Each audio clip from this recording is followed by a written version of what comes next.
अस्सलाम वालेकुम नाजरीन। रोशन टीवी इंटरनेशनल की जिस तरह के मैं हर दफ़ा कहता हूँ कि कोशिश होती है कि आपको दुनिया भर से ऐसे ऐसे लोगों से मिलवाया जाए जिनका नाम आप सुनेंगे, जिनके वाक़या सुनेंगे तो आपको माजी याद आ जाएगा, 50-60 साल पहले वाला। तो इसलिए तो मैं कहता हूँ कि ये रोशन टीवी इंटरनेशनल एक मुनफरिद चैनल है जिसके ऊपर आपको तरह तरह के प्रोग्राम पेश किए जाते हैं, देखते हैं, पसंदीदगी का शुक्रिया। दुनिया भर से मैसेज आ जाते हैं। हमारी टीम रात दिन कोशिश कर रही है कि ऐसे प्रोग्राम दिए जाएं जिससे आप खुश हो जाएं, आप अपनी फैमिली के साथ बैठ के देख सकें और अपनी पुरानी यादें याद करके और इस प्रोग्राम को हिफाजत से रख सकें। मकसद यही होता है। इस वक्त रात के यहाँ 12 बजने वाले हैं जर्मनी में। तो एक दोस्त जो हैं मलेशिया से, उनका जब मुझे टेलीफोन आया तो थोड़ा सा तारफ़ उन्होंने करवाया। तो मैंने कहा नहीं, मैंने तारफ़ इतना नाम सुनना था। मैंने कहा नहीं, अब तो मैंने एक प्रोग्राम लेना है आपके बुज़ुर्गों की याद में। तो नाज़रीन, मैं उनके पास चलने से पहले मैं थोड़ा सा कर देता हूँ।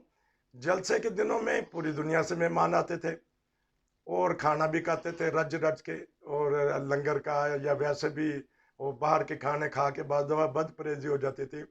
और या रबुआ वाले या पाकिस्तान वाले, तो जब थोड़ी सी पेट में दर्द हो, थोड़ी सी गैस सी महसूस हो, थोड़ी सी बदहजमी सी महसूस हो, तो फौरन हमारे दिन में नाज़रीन याद आता था हाजमून। वो नाम ही एक ऐसा पड़ गया है कि आज भी जर्मनी में भी हम अगर बैठे हैं तो पता नहीं कौन कौन से चूरन आ गए हैं, तो नाम यही मुंह से निकलता है कि हाजमून खा लो, वो जो ठीक हो जाएगा। अब वो उन हाजमून वालों के खानदान में से कि कोई शख्स अगर मुझे टेलीफोन करे तो भला मैं किस तरह रह सकता हूँ, क्योंकि रबुआ की बस्ती के जो हमारे पुराने बुजुर्गान हैं या उनकी नस्लें जहाँ भी हैं, जब उनसे बात होती है तो दिल खुश हो जाता है, बाग बाग हो जाता है। 12 बजे का वक्त है, मैं तो लेटा हुआ था। लेटने से मतलब प्लानिंग हो रही होती है अगले दिन के प्लान की, अगले दिन के प्रोग्राम की, क्योंकि इस वक्त ऑस्ट्रेलिया जाग रहा है, उनसे बात हो जाती है, कनाडा अमेरिका वालों से बात हो जाती है, और यूरोप में भी कोई कोई किसी ना किसी को मैं तंग करता रहता हूँ। मलेशिया वाले, मुझे नहीं पता था कि आज तड़के तड़के ही मुझे ये टेलीफोन कर लेंगे, नहीं तो नॉर्मल मैं मलेशिया वालों को सुबह के टाइम तंग करता हूँ। मैंने बहुत ज़्यादा बोल दिया, लेकिन बात ही ऐसी थी, हाजमून से शुरू हुई। उनके हमारे साथ एक ख़ानदान के फ़र्द हैं, मैं उनके पास चलता हूँ। जी अस्सलाम वालेकुम। वालेकुम सलाम रहमतुल्लाह वबरकातुहू। आप मेरे लंबे इंट्रो से कोई डर तो नहीं गए? मैंने 2-3 मिनट ले लिए, आप बोर तो नहीं हो गए? मैंने तो आपके बुजुर्गों की ऐसी बातें बता दी हैं कि शायद आपको भी ना पता हो। तो आप ठीक ठाक हैं? जज़ाकल्लाह। अल्लाह का बहुत बहुत शुक्र है जी। अच्छा, अब ये बता दें, मलेशिया में इस वक्त क्या टाइम है? मलेशिया में इस वक्त 7:05 है तो फजर की नमाज के, सुबह के। हाँ जी, सुबह के, तो फजर की नमाज कितने बजे, सूरज कितने बजे निकलता है? सूरज अभी यानी कि तुलू पूरी तरह नहीं हुआ, यानी कि पू फूट गई है। अच्छा। लेकिन 6 बजकर तकरीबन 15 मिनट पे फजर की नमाज हो जाती है। अच्छा, शुरू हो जाता है टाइम, क्योंकि आप नमाज के लिए उठे, तो ज़बरदस्त जी जी। बात। अब थोड़ा सा मैं अब खामोश हूँ, नाजरीन को अपना तारफ़ करवाइएगा, अपने बुज़ुर्गों का तारफ़ करवाइएगा, फिर बात से बात चलेगी। जी। हाँ जी, तमाम अहबाब की खिदमत में अस्सलाम वालेकुम वरहमतुल्लाह। हम्म, खाक सर का नाम सुहेल अहमद है हम्म, और मलेशिया में तकरीबन 9 साल से हूँ। जी। और माशाल्लाह मेरे 4 बच्चे हैं, जिनमें बड़े 3 बेटे हैं, सबसे छोटी बेटी है। अच्छा। और मेरे वालिद साहब का नाम चौधरी मजीद अहमद अलमरूफ बिजली वाले, ठीक। पा मजीद भी लोग कहा करते थे। ठीक। उनकी दुकान रेलवे रोड पे होती थी, हम्म, अहमद ब्रदर के नाम से। अच्छा। और उससे पहले उनकी दुकान गोल बाजार में अलबरकियात के नाम से रफीक हयात मार्केट में होती थी, हकीम असगर साहब वाली गली में। हाँ जी। और बाकी मेरे वाले साहब 6 भाई थे, और इस टाइम सिर्फ एक भाई हयात हैं, बाकी सब फात पा गए हैं। चौधरी रशीद साहब जो नार्वे होते हैं, वो उनसे बड़े थे चौधरी हमीद अहमद ललपुरी साहब, जो लंदन हुआ करते थे। वो रिश्ते में मेरे खालू भी लगते हैं, ताया भी हैं। ठीक। तीसरा नंबर मेरे वाले साहब का था, चौथे मेरे चचा थे सईद अंजुम साहब, उससे छोटे वसीम साहब और चौधरी नईम साहब। चौधरी नईम साहब का 10 दिन पहले वफात हुई है नॉर्वे ओह, में। इन्ना लिल्लाहि व इन्ना इलैहि राजिऊन। देखिए, इस प्रोग्राम का मकसद ये भी है कि हम जिक्र खैर भी कर लेते हैं। आपने माशाल्लाह चारों पांचों बुजुर्गों का जिक्र खैर कर दिया, अपने दादा जान का भी बता दें ताकि उनके लिए भी जिक्र खैर की दुआ निकले। हाँ जी बिल्कुल जी, मेरे दादा का नाम था चौधरी गुलाम हुसैन ओवरसियर। अच्छा। तो जमात रब्वा में जितना अरसा रहे हैं दादा, तो जमाती खिदमत करते रहे हैं। अगर लोगों को कुछ पता हो तो गोल बाजार में टोकों की और सीमेंट की दुकान होती थी, ये साधु साहब की मार्केट में। ये मार्केट कहाँ को वहाँ थी, पे क्योंकि अगर कोई नए आए हैं, ये मार्केट कहाँ को थी?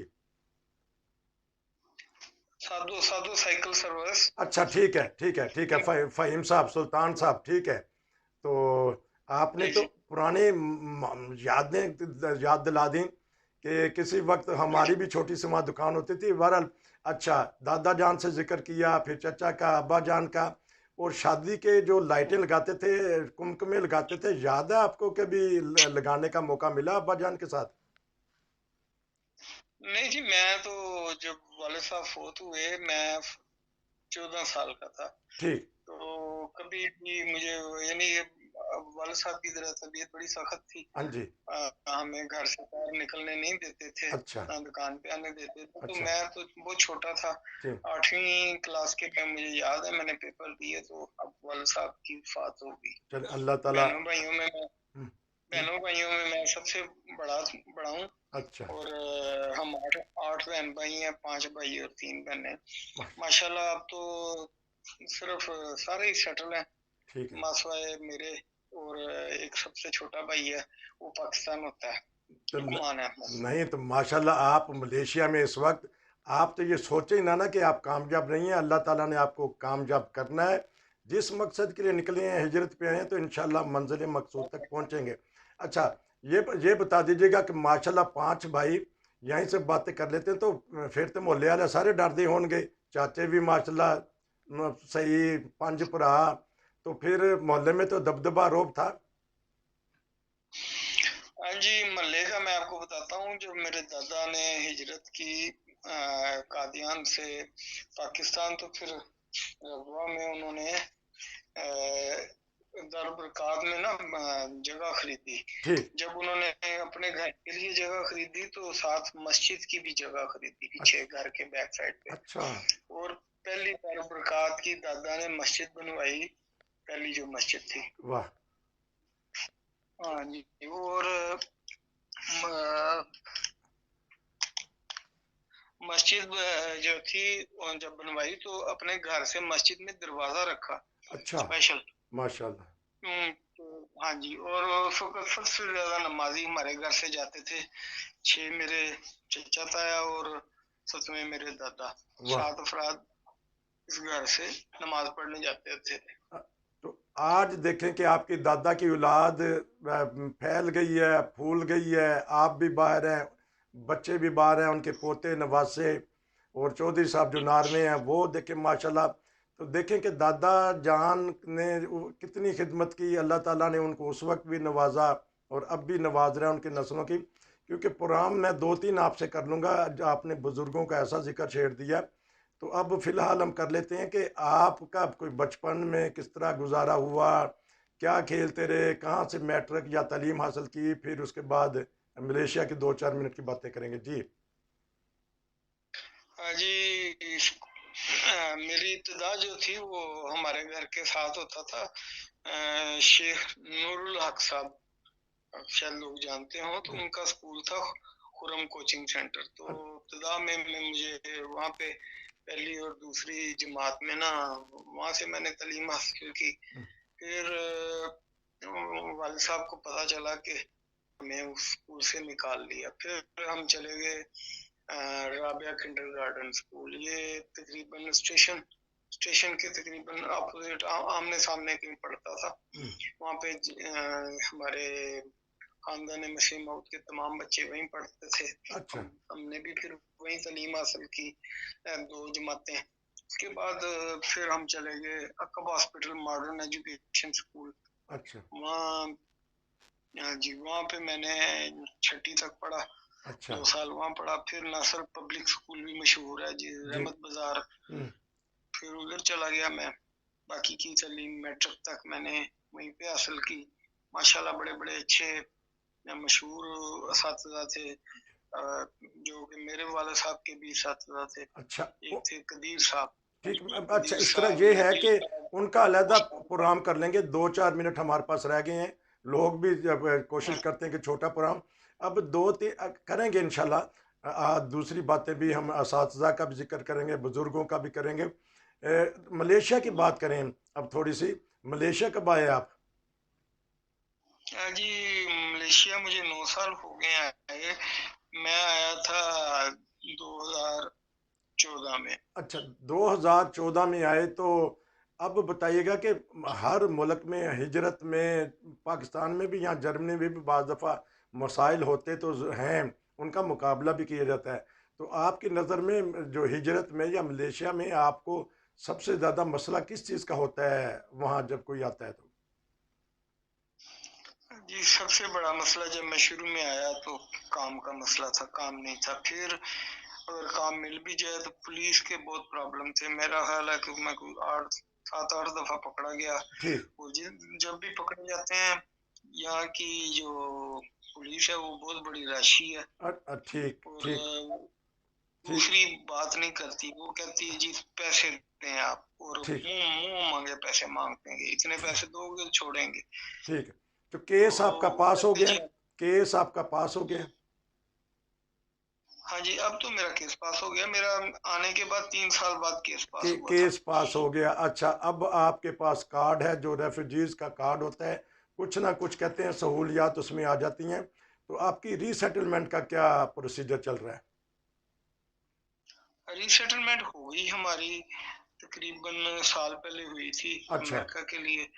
लेकिन साल हो गया है, उसके बाद कोई ज़िक्र नहीं है, कोई ठीक। दोबारा इंटरव्यू नहीं, कोई इत्तला नहीं। अच्छा, तो खामोशी है बिल्कुल तो यूएनओ की तरफ से। लेकिन हम बहुत मेंटली बहुत ज़्यादा परेशान हैं इस वक़्त। आपके इर्द गिर्द कोई ऐसी फैमिली हैं जो गई हों हाल ही में? फैमिलीज़ तो जा रही हैं, लेकिन यानी कि अमेरिका वगैरह कोई नहीं जा रही। अच्छा वो जिनके पहले से स्पॉन्सर्स हुए पड़े हैं अमेरिका कनाडा के, वो जा रही हैं, या जिनके पहले से ही केसेस मेडिकल बेस पे ऑस्ट्रेलिया जा रही हैं, अच्छा या न्यूजीलैंड जा रही हैं, जिनको पहले यानी कि सारा उनका प्रोसेस हो चुका हुआ है कंप्लीट। अभी नई फैमिलीज के तो प्रोसेस चल रहे हैं। अच्छा। देखें उसको कितना टाइम लगता है, साल लगता है, 2 साल लगते हैं, कोई तो पता नहीं। जब ये आखिर 1 मिनट 2 मिनट रह गए हैं कि जब आप आपस में मिलते हैं, वहाँ पाकिस्तानी फैमिलियाँ मिलती जुलती हैं, तो कुछ ना कुछ तो गम जो सा बट जाता होगा ना? हाँ जी, जो पुराने यारों दोस्तों से मिलते हैं, गम गलत हो जाता है, बिल्कुल आपकी बात सही है। लेकिन अब तक मलेशिया में हमारे अहमदी अहबाब की इतनी बहुत सारे यंग भी, जवान भी, ओल्ड भी, सारे सारे माशाल्लाह वहाँ लोग। आए हुए। ये बताइएगा कि नहीं, आखिर में नहीं, जहाँ से हमने वो शुरू किया बात हो था। चुकी है। हाँ जी, जी, यहाँ जी। से हम शुरू की थी तो बात, वहीं से हम करते हैं। ये बताइएगा कि आपको अपने नाना जान याद है? आपने ये तो बताया नहीं, अपने ननिहाल का तो बताया नहीं है। हाँ जी, हाँ जी, बिल्कुल जी, मुझे बहुत अच्छी तरह ये नाना याद है जी। मेरा असल में मेरी वालदा फ़ौत हो गए थे, मैं 3 साल का था। अच्छा 5 साल मैं अपने ननिहाल में रहा। अच्छा मैं, मेरी सिस्टर और मेरे 2 भाई, अच्छा। जो कि जिनकी पैदाइश पर मेरी वालदा वफ़ात पा गई थी। हम्म। हम 4 अफ़राद थे, अच्छा जो कि 5 साल इन ननिहाल में रहे। अच्छा और हमारे नाना ने, नानी ने, मामू ने, खाला ने बहुत हमारा ख़्याल रखा, बहुत प्यार दिया, अ- बड़ा तो अच्छा वक़्त गुज़रा। उनका नाम फिर भी उसके बाद मेरी उनका नाम भी बता मेरे दीजिएगा। नाना नाना जान का नाम हम हमारे तो नाना जी नाम नाना जान का नाम था हकीम नज़ीर अहमद। हकीम नज़ीर। लेकिन साहेब, अल्लाह ताला उनको जवार रहमत में जगह दे, लेकिन वो ज़्यादा मशहूर हुए थे हाजमून की वजह से। तो फिर जब आपके पेट में दर्द होता होगा या थोड़ी सी ढिड पीड़, तो फिर फौरी तौर पे मुंह में चुटकी कि नहीं?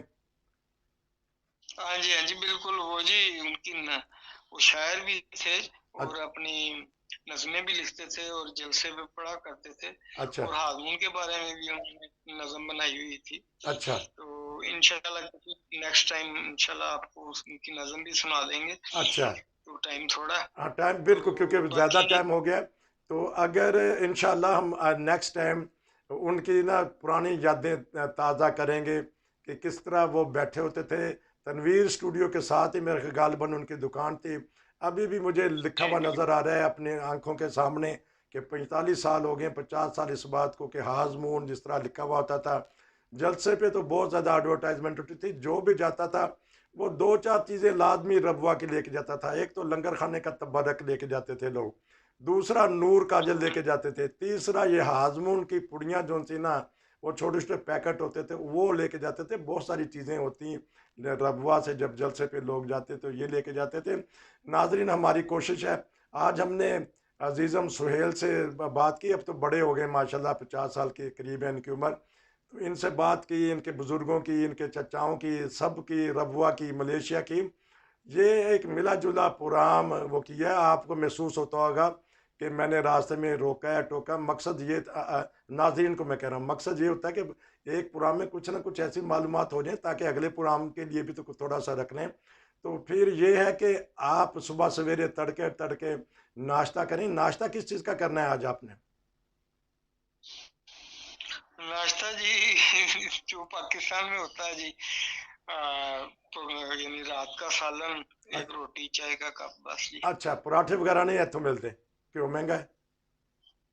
नहीं नहीं पराठे, यानी बस आप परहेज करीदा है, लेकिन ये कि पराठे भी होंगे ने, ऐसी अच्छा। गल कोई नहीं, जो चल चल मर्जी बना लो। चल परसों परसों मूलियां वाले पराठे खाते जी। चल चलो ठीक है, लेकिन दूसरे शायद मुल्कों की निस्बत मलेशिया च इस हिसाब ਨਾਲ महंगाई नहीं हुई जिस तरह दूसरे मुल्कों च हुई है। बहरहाल आपका बहुत शुक्रिया, आपसे बड़ी ज़बरदस्त बातें हुई हैं। तो कुछ 1 मिनट के लिए कोई हमारे नाजरीन को कुछ कहना चाहते हैं तो? हाँ जी, बस मैं एक थोड़ा सा माहौल को जरा मजाकिया बनाना चाहता हूँ। हाँ जी। हमारे वो जो नाना की दुकान है, तो वो उनके अपोजिट में वाने महमूद है, तो वो जो मुज़ाफ़ात में छनिया वगैरह से या डाबर से कुछ ही लोग देहाती लोग आते थे, तो वो उस वाने महमूद को देख के ऐसे उनको लगता था जैसे ये सिनेमा हॉल है। अच्छा। तो वो आके दुकान पे खड़े होके पूछा करते थे कि जी सिनेमा में केड़ी फिल्म लगी है। अच्छा अच्छा तो उस अच्छा। वक्त वो बड़े बड़े बड़े बोर्ड जो थे ना वाने महमूद की दीवार के साथ लगे होते थे, अच्छा। हाजमून, जी तोड़, हम्म। फिर वो क्या उसे कहते हैं, तनवीर स्टूडियो, हाँ। फिर वो अपना 18 की गोलियां। तो वो कहते थे, यानी मेरे मामू सुनाते हैं कि मैंने कहा करते थे हारमोन लगी हुई है इस टाइम फिल्म, अच्छा आपने देखनी है तो जाके देख ले। अच्छा। चलो, ज़बरदस्त। ये देखे कि कैसा आपने मलेशिया के में आके भी ये फ़िक्रा याद रखा कि ऐवान महमूद हमारा बड़ा ही, बहुत ही प्यारी जगह, जहाँ हम खेलते भी थे। वहाँ शूरा भी होती थी, बहुत सारे प्रोग्राम ऐवान महमूद के हमें याद आ गए हैं। यकीनन जो हमारे दोस्त पुराने रहने वाले हैं उनको याद आ गया होगा रब्बा की, आपकी आपने जो बातें बताई। इंशाल्लाह हम आपसे दूसरे प्रोग्राम में मिलेंगे। नाज़रीन, अगर आप भी हमारे साथ कोई प्रोग्राम करना चाहते हैं, जिस तरह इन्होंने दिल खोला है, देखें 1-2 मिनट के अंदर ही मैंने इनसे रब्ता किया, फौरी तौर पर तैयार हो गए और बड़ा अच्छा बोल रहे हैं। तो उम्मीद है कि नेक्स्ट प्रोग्राम में भी अच्छा बोल देंगे। नसीर को इजाज़त दीजिए नाजरीन, लेकिन एक हमेशा शिकायत है, सब्सक्राइब लोग नहीं कर रहे। लेकिन सब्सक्राइब इसलिए भी नहीं कर रहे कि लिंक नहीं खुल रहा। इनका भी ये मसला था, इन्होंने मुझे टेलीफोन किया कि जड़ा तुझे प्रोग्राम को लाया है वो कितने देखिए होते, लिंक ही नहीं खोलता। लिंक खोलने का ये भी एक तरीका बाज़ दोस्त बताते हैं टेक्निकल, कि नंबर सेव कर लें, नसीर अहमद मेरा नाम है, नंबर सेव कर लें, दूसरों को बताएं, फिर कोशिश करें, लिंक खुल जाएगा। ये एक और तरीका किसी दोस्त ने बताया, वो भी गालिबन मलेशिया से ही बताया किसी ने, कि ये प्रोग्राम मैं आपको जो भेजता हूँ अगर वो ना खुले, वो घर में किसी का टेलीफोन पे वो प्रोग्राम भेजें, फिर उस पे खोलें, फिर खुल जाएगा। ये 2-3 तरीके बताए हैं दोस्तों ने। नसीर को इजाज़त दीजिए, रात के 12 बजे जर्मनी से और तकरीबन 7 बजे का टाइम मलेशिया से। फिर मिलेंगे। अस्सलाम वालेकुम।